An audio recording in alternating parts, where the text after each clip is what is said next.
Good morning friends, आपका हमारे channel एके tutorials में स्वागत है।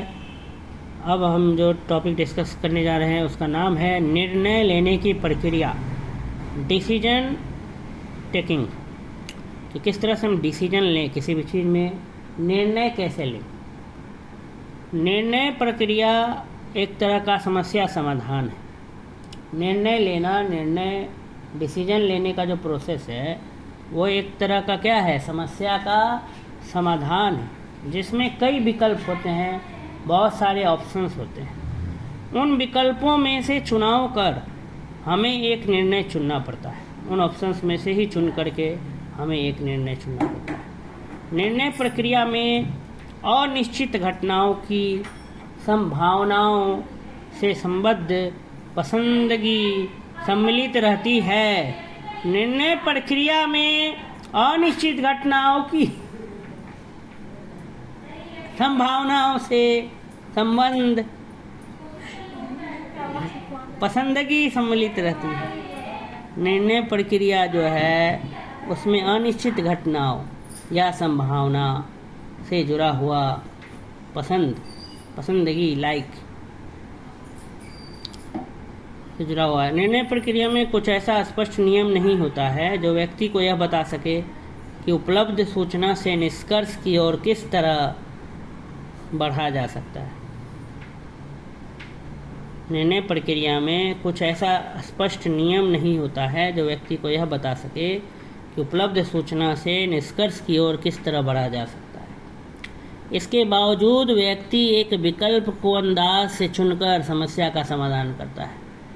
इसके बावजूद व्यक्ति जो है एक विकल्प को अंदाज से चुनकर समस्या का समाधान करता है। इस तरह के प्रसंभाव्य आकलन को आत्मगत प्रसंभाव्यता कहा जाता है।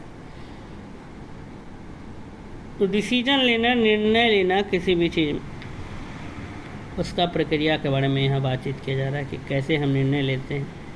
तो एक तो होता है कि अंदाज से चुनकर निर्णय लेते हैं, तो उसको कहा जाता है आत्मगत प्रसंभाव्यता। उत्तम निर्णय, एकदम बढ़िया निर्णय लेने की प्रक्रिया में यह आवश्यक है कि व्यक्ति इस प्रक्रिया में होने वाले पूर्वाग्रहों एवं त्रुटियों से अपने आप को अवगत करे। अगर हमको सही डिसीजन लेना है किसी भी चीज़ का, तो उसके बारे में हमको पहले से प्री इन्फॉर्मेशन सारा होना चाहिए। उसमें क्या क्या त्रुटियाँ हैं, क्या क्या गलतियाँ, वो हमको पता होना चाहिए। निर्णयकर्ता को उसके अतिरिक्त निम्नलिखित उपायों पर भी विचार करना होगा, जैसे तथ्यों पर ध्यान केंद्र करना, फैक्ट्स का स्टडी करना, वैकल्पिक विचारधारा को ध्यान में रखना, और क्या क्या विकल्प हो सकते हैं, सभी विकल्पों का मूल्यांकन फिर करना, लचीला दृष्टिकोण, फ्लेक्सिबल होना होगा, विभिन्न तरह के संवर्गों से बचना। ये सारा जो है निर्णयकर्ता को क्या करना होगा, ध्यान देना होगा, तभी निर्णय लेना आसान होगा। जैसे तथ्यों पर ध्यान केंद्रित करना, वैकल्पिक विचारधारा को ध्यान में रखना, सभी विकल्पों का मूल्यांकन, लचीला दृष्टिकोण, विभिन्न तरह के संवर्गों से बचना, ये सभी जो है निर्णय लेने की प्रक्रिया में जरूरी है। एनसीसी प्रशिक्षण के दौरान कैडेट्स को नेतृत्व की जिम्मेदारियां दी जाती है, जिसमें वे जटिल परिस्थितियों में निर्णय लेने का अनुभव प्राप्त करते हैं। एनसीसी प्रशिक्षण के दौरान जो ट्रेनिंग होता है उसमें कैडेट्स को लीडर बनने का, नेतृत्व करने का जिम्मेदारी दिया जाता है, जिससे वे जटिल परिस्थिति, जो भी कॉम्प्लेक्स सिचुएशन आता है, उसमें निर्णय लेने का क्या करते हैं, अनुभव प्राप्त करते हैं। उन्हें टीम वर्क की भावना सिखाई जाती है, जिसके आधार पर वे सामूहिक निर्णय लेने में सक्षम होते हैं।